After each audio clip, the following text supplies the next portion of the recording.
Fala, combatente, tudo bom, meu irmão? Tudo na paz? Olha só, hoje, no Dia do Trabalhador, a palavra é para você, autônomo, empresário, comerciante, profissional liberal, pessoal que está aí na ponta da linha da economia do país, que não anda nada bem e que praticamente está parada. Irmão, não deixe de assistir esse vídeo até o final. Nossos vídeos são curtos, no máximo aí 15 minutos. E após assistir, corra o mundo com esses vídeos que serão importantes na vida de pessoas aí que o assistam. Antes disso, só te dando uma palavra, se você já visitou o canal, você viu lá um título, Unção com Letras. O que seria unção com letras? Queria falar brevemente com você, porque nesse canal, a partir de agora, você vai ouvir e ver muito a palavra convergência. Então repita aí, convergência. Convergência nada mais é do que o encontro de planos, projetos, ações, direções, ou seja, objetivos comuns que irão resultar em algo satisfatório para as partes, né? Então você precisa higienizar o seu carro, fazer uma limpeza interna e tem alguém que faça isso, então você pode convergir essa ideia com ele, contratar e no final ficar bom para as partes. Então nesse canal a gente vai trabalhar muito com convergência. Entenda que para essa ideia principal de convergência, o nosso intuito é te instruir para que sempre você entre em convergência com a necessidade e com a vontade de Deus, né? Ah, mas Deus tem necessidade? Tem, não tem. Se você olhar lá em João 4:23, vai dizer o seguinte, que Deus procura quem lhe adore em espírito e em verdade. Ora, se ele procura, é porque ele tem uma necessidade. E se procura alguém específico, é porque tem vontade de fazer algo extraordinário no meio dessas pessoas ou por essas pessoas. Alguém que entra em convergência com ele, para que o sobrenatural dele aconteça. Quando os projetos do homem, com os planos, convergem com a vontade, com a necessidade de Deus, aí então o extraordinário acontece. Se você vê em Provérbios 16:3, a Bíblia diz que confia ao Senhor as tuas obras e terão êxito os teus projetos. Deus precisa de alguém para ir a Faraó para libertar o povo de Israel da escravidão no Egito. Ao mesmo tempo que Moisés mostra toda a sua indignação com a escravidão ao matar um egípcio, mesmo que não ao certo propositadamente, ou pelo menos a ideia era livrar da mão do egípcio um escravo hebreu que estava sendo castigado. Convergência, Deus então usa Moisés para libertar seu povo da escravidão lá no Egito, 400 anos após o início dessa escravidão. Deus precisava de um homem para ser pai de multidões, enquanto que Abraão, um adorador por excelência, queria ser pai de um filho, mesmo na sua velhice. Convergência, Deus usa um homem com 100 e uma mulher estéril, com mais de 90 anos de idade, para serem pais de Isaac, que foi pai de Jacó, que foi pai dos patriarcas e que foram pais de grande multidão. Mais um exemplo, quando Daniel orou a Deus, mesmo diante do decreto real de que isso era proibido, ele queria mostrar para aquela geração que havia um Deus único e verdadeiro. Ao mesmo tempo, Deus precisava se manifestar para aquela geração como sendo o único e verdadeiro Deus. Convergência, o extraordinário aconteceu. Daniel saiu ileso da cova dos leões. E note também que toda convergência, quando o extraordinário de Deus acontece, sempre acontece por meio de um milagre. Então essa é a ideia, é desenvolver em você essa ideia de estar sempre convergindo com Deus, para que você viva na sua vida o extraordinário e o sobrenatural de Deus. Convergindo com a vontade de Deus, você será usado por Ele de forma sobrenatural e vai ser imbatível nessa geração. E a sua descendência será bendita por causa do seu nome e da sua obediência ao Deus da Bíblia. O nosso desafio a você começa aqui, diante da excelente oportunidade que você tem nesse momento de pandemia, por incrível que pareça, para convergir com os planos e com a necessidade de Deus. Lembre-se que os grandes sempre surgiram e cresceram do caos. A primeira chave para você começa a desenvolver a ação para você começar a desenvolver a ação de convergência com ele, é a renovação da vossa mente. Repita aí, irmão. Renovação da mente. A Bíblia vai dizer em Romanos 12:2, não vos conformeis com este século, mas transformai-o pela renovação da vossa mente. Para quê? Para que experimentais a boa, agradável e perfeita vontade de Deus. A Bíblia diz em Isaías 64:4 que nunca se viu nem se ouviu um Deus que trabalha por aqueles que nele esperam. Esperar em Deus e esperar o tempo de Deus é convergir com Ele.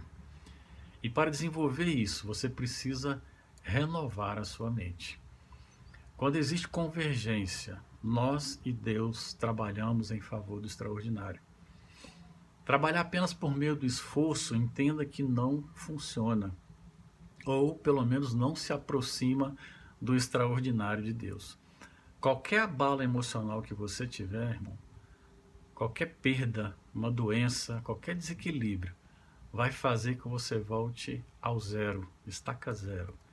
O Salmo 127:1 diz que se o Senhor não edificar a casa, em vão trabalham os que a edificam. Se o Senhor não vigiar a cidade, em vão vigia a sentinela. No verso 2 desse mesmo capítulo, ele vai dizer o seguinte, mas para os amados de Deus, Ele acrescenta enquanto dormem.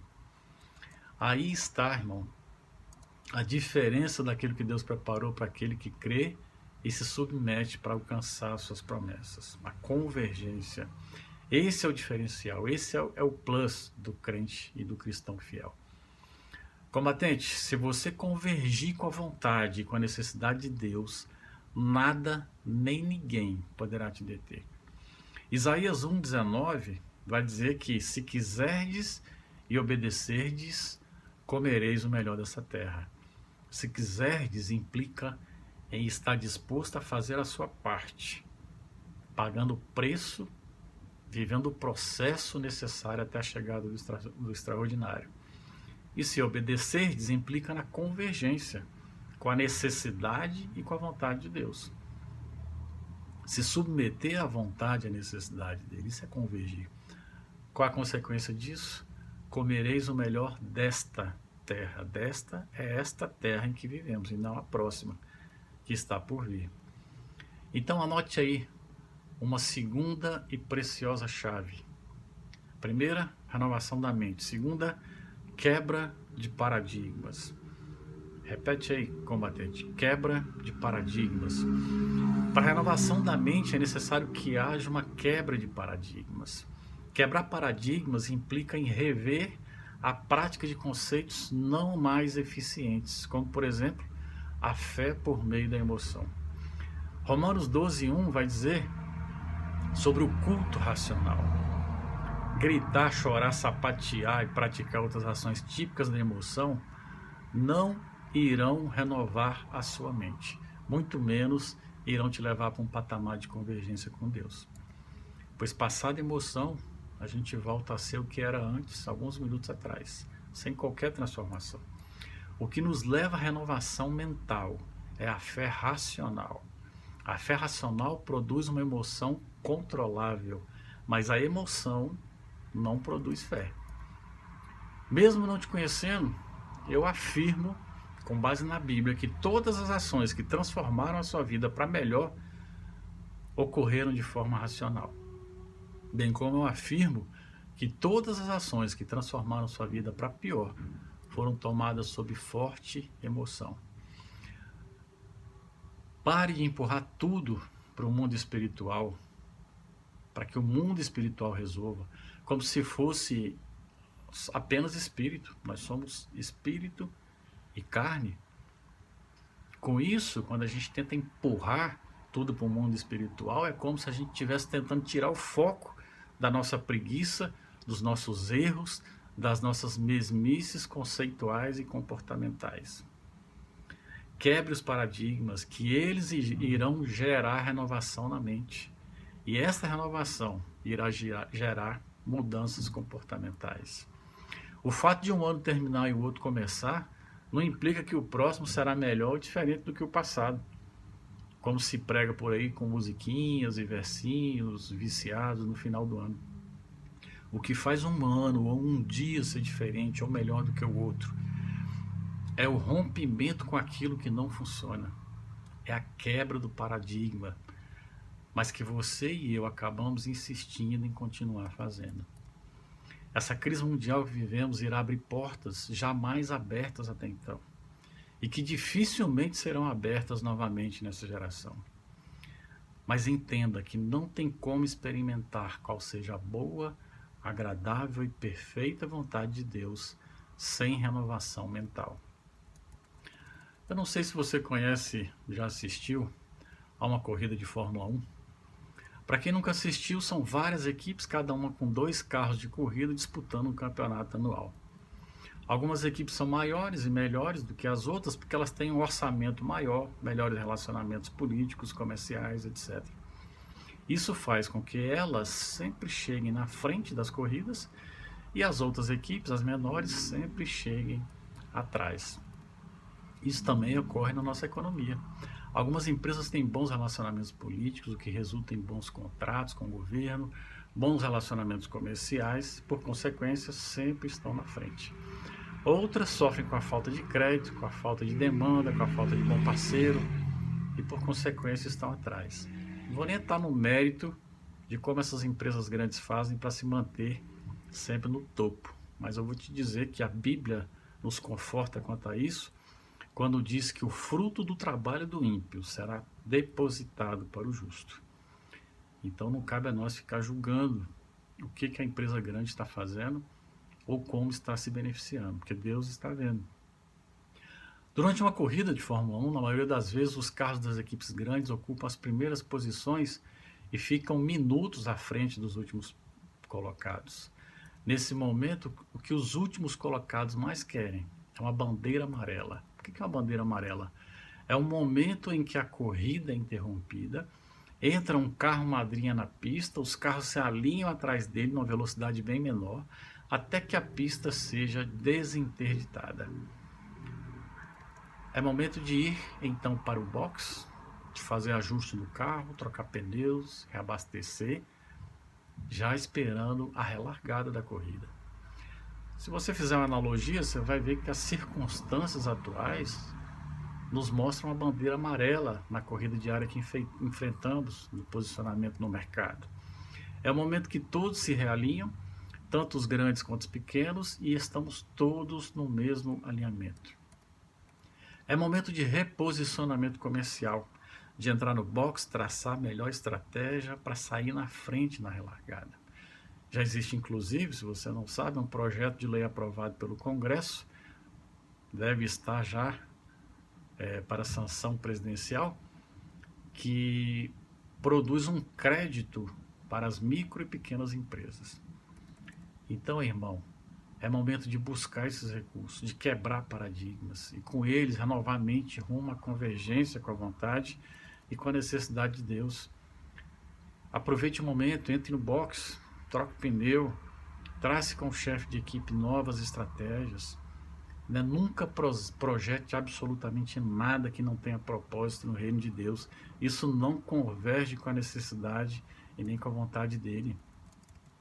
Na relargada, não se esqueça de poupar, mesmo que tenha que sacrificar algo que você julgue importante no seu orçamento.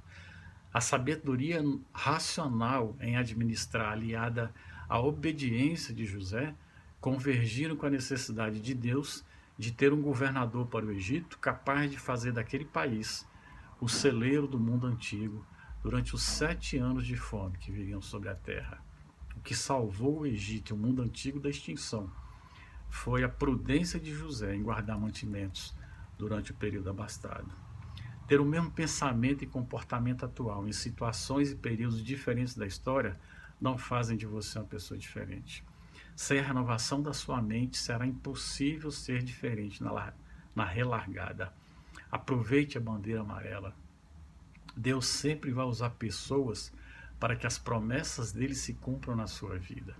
Faça redes, novos relacionamentos. Ou você acha que as promessas de Deus vão cair do espaço no seu colo no momento do seu cumprimento? E termino te dando uma última chave para esse estudo.